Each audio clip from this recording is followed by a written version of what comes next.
कौन बेवकूफ नसरीन? कोई नहीं अम्मी। मेरी तरफ देखो, अब क्या चक्कर चला रही हो? अम्मी कोई चक्कर नहीं चला रही हूँ। सुल्ताना साहिबा हमारे लिए जरूर मसला खड़ा करेंगी। वो करीम साहब को मजबूर करेंगी कि हमें निकाल दें। मैं बस आज शाम कुछ हंगामा खड़ा करने का सोच रही हूँ ताकि वो लोग बात ना कर सके। मुझे तो कुछ नहीं समझ आ रहा, कुछ भी। ठीक है अम्मी, आपको ज्यादा तफसील जानने की जरूरत नहीं है, जल्द ही पता चल जाएगा आपको। नसरीन, मुझे अपना मंसूबा बताओ, शायद मैं कुछ मदद कर सकूं तुम्हारी।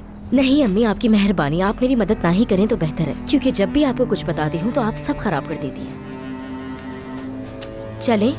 नालायक लड़की, तुम्हें अपनी माँ पे भरोसा ही नहीं। चले आ जाए अम्मी।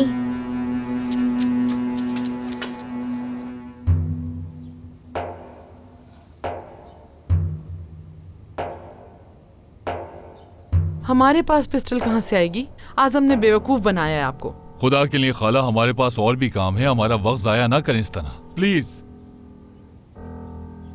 अगर वाकई होती मेरे पास तो मैं आपको क्यों नहीं देती? इतनी मासूम मत बने आयशा खाला।